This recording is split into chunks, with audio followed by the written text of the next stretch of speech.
సరే నేను గంభీరంగా మౌనంగా చూస్తున్నా. నేను కొడితే వట్టి కొట్టు నాకు అలవాటు లేదు కదా. చూద్దాము.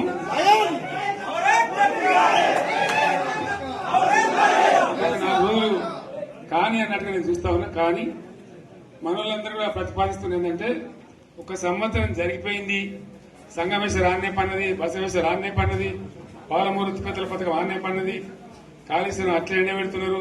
ఇవన్నీ అన్యాయాలని కాబట్టి ఫిబ్రవరి నెలాఖరులో ఒక పెద్ద బహిరంగ సభ పెట్టాలి, మీరు కథ చూడాలి అని జరుగుతూ ఉంది. కాబట్టి మీరు కూడా పెద్ద ఎత్తున దయచేసి ఆ సభకు కదిలి రావాలి, కథ దూరమే ఉండదు. ఆ రకంగా తెలంగాణ శక్తి ఏందో మరొకసారి చూపించి వీళ్ళ మెడలు వంచి ఇప్పుడు సాధించాలి. భవిష్యత్ కోసం కూడా కొట్టాడకు మనం సిద్ధంగా ఉండాలని తెలియజేసుకుంటూ, పరమేశ్వర్ గారికి అంతటి లోకమంతరం ఇది. కోటి రూపాయల భూమి ఇప్పుడు 50 లక్షల కట్టుకోలేదు.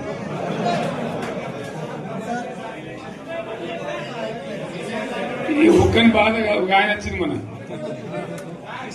ఒక ఆయన ఒక 10 మంది వచ్చారు హైదరాబాద్కి. అందులోకి 2 ముస్లిం సోదరులు వచ్చారు. साहब सो तवा हो गया, इफलासी मुफलासी बच्चे क्या दबे होगा, तुम्हारा क्या हुआ बहन, तुम्हारा क्या हुआ, तुम हैदराबाद में तुम लोग हैं, मेरा कारोबार है साहब, मेरा छोटा मोटा कारोबार है, होटल भी है, 70% गिर गया है। हर कोई पूछ रहे, हर कोई केसीआर को याद कर रहा है सामान. వాళ్ళు మాట్లాడుతున్నారు. ఎక్కడ ప్రతి ఒక్కరు భూముల ధరలు పోయినాయి, మందు పోయినాయి, మసాలా అన్ని పోయినాయి. ఇంత మంచిగా 4 ఎకరాల రైతు నేను 4 కోట్ల ఆసాగా అనుకుంటుండే, అంత ధీమా ఉంది. ఎంత బాగుంటే హైదరాబాద్ నుంచి అడిగితే కూడా వచ్చి మనం ఇవ్వకపోదాం భూములు, డిమాండ్ పెరగానని. అంత బ్రహ్మాండంగా మారుమూల ప్రాంతంలో కూడా 40 లక్షలు 50 లక్షలు ఎకరానికి ఉండే. అటువంటిది సగానికి సగం పడిపోయి మొత్తం నాశనం చేశారు. వీళ్ళు ఇట్లే వదిలిపెడితే ఇంకింత నాశనం అవుతుంది. కాబట్టి మనం కొట్లాడాల్సిందే. నేను ఇంకొక మాట మీకు చెప్తా. ఎలక్షన్లలో నేను మస్తుగా చూసిన 50 ఏళ్లలో పార్టీలకు వెళ్తే ఓడితాయి. ఇంత మాయలు ఏడాది లోపలనే కాంగ్రెస్ పార్టీ దొరికితే కొడతాం రాని అంత గొప్పగా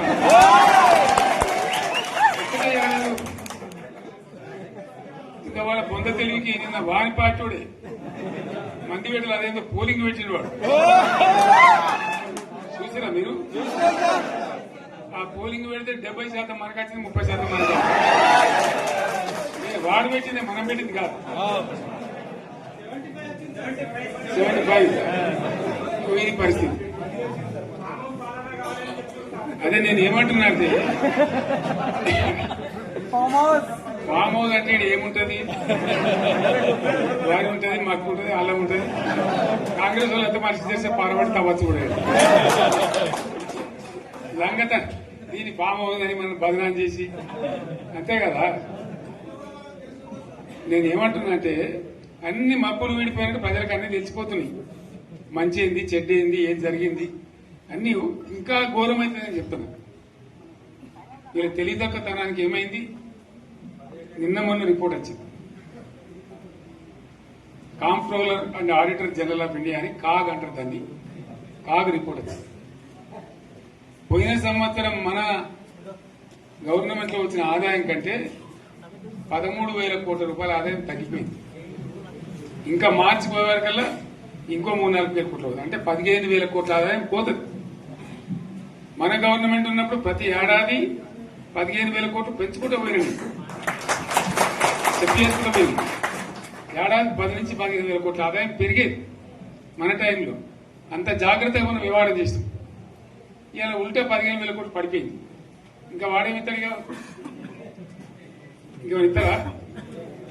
ఇంకో 4-5 నెలలైతే జీతాలే కష్టమైంది ఉంటుంది. అందరికి పెండింగ్ పెట్టి రిటైర్ అయిన దొరుకుతలు పైసలు మీరు చూస్తారు కదా పేపర్లలో.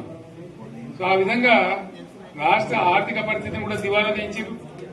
వాళ్ళతోనేం కాదు, 100కు 100% ఇప్పటికే ప్రజల నిర్ణయానికి వచ్చారు.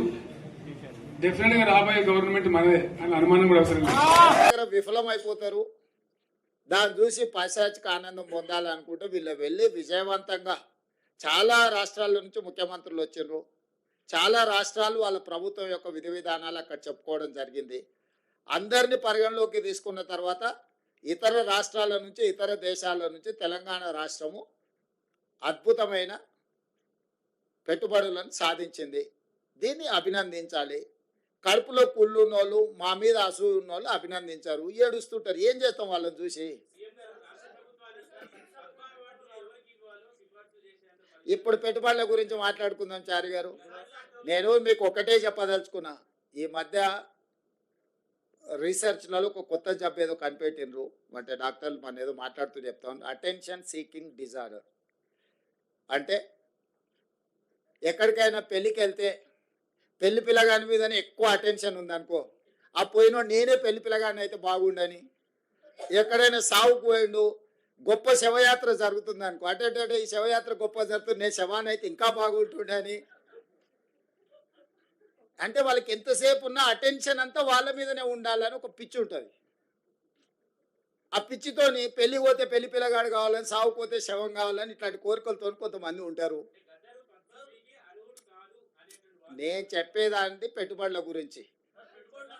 ఈ పెట్టుబడులు ప్రభుత్వము విధి విధానాలు మేము వెళ్ళి ఆకర్షించి పెట్టుబడులు తేవడంతో, అరే వాళ్ళు ఎట్లా ఆకర్షిస్తారు, నేను పోయినప్పుడు ఎవరు రాలేదేంది, ఇప్పుడు వీళ్ళు పోగానే ఇంతమంది వస్తున్నాయింది, ఇన్ని పెట్టుబడులు వస్తున్నాయిందని ఈ అటెన్షన్ సీకింగ్ డిజార్డర్ అనే జబ్బుతోని ఒక ఆయన బాధపడుతుండు, ఇంకొక ఆయన ఆయనకు మద్దతు ఇస్తుండు. ఇక ఇక ఆ సమయం అది ఇక మీరంతా ఏం చేస్తారు? అందుకే మీకు చెప్తున్నా జబ్బు ఉందని.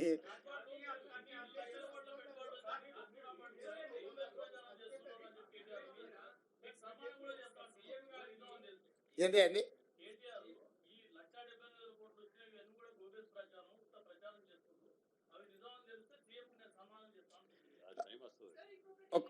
ఇప్పుడు సంస్థలు ఏవైతే ఉన్నాయో, అమెజాన్ కానీ, లేకపోతే సన్ పెట్రోకెమికల్స్ కానీ, ఇన్ఫోసిస్ కానీ, విప్రో కానీ, హెచ్సిఎల్ కానీ, ఇట్లా వరుసగా నేను సంస్థల అన్ని పేర్లు ఇస్తా. ఒకవేళ ఈ ప్రభుత్వం గొప్పల కోసం ప్రచారం చేసుకుంటే ఆ సంస్థలు ఎక్కడైనా వాళ్ళు అధికారికంగా మేము ఒప్పందాలు చేసుకున్నామని అంటారా? అంటే ఒక మనిషి యొక్క లేఖితనము, అజ్ఞానము. ఇప్పుడు ఐటీఈఎస్ సింగపూర్ ప్రభుత్వం మాతో ఒప్పందం చేసుకున్నది సాంకేతిక పరిజ్ఞానంతో. అంటే సింగపూర్ ప్రభుత్వము మాతోని ఒప్పందం చేసుకుని మేము కాదు, వాళ్ళు చెప్తున్నారు కదా. అదేవిధంగా ఎస్టిటి డేటా సెంటర్ సింగపూర్ నుంచి, అదేవిధంగా క్యాపిటల్ ల్యాండ్, ప్రపంచంలోనే పెట్టుబడులకు Blackstone investments, CapitaLand అనేది ఒక పెద్ద సంస్థ, ఆల్రెడీ వాళ్ళ ప్రజెన్స్ ఇక్కడ ఉంది ఆ సంస్థ. అదేవిధంగా HCl tech, Infosys, Wipro, éclat health solutions,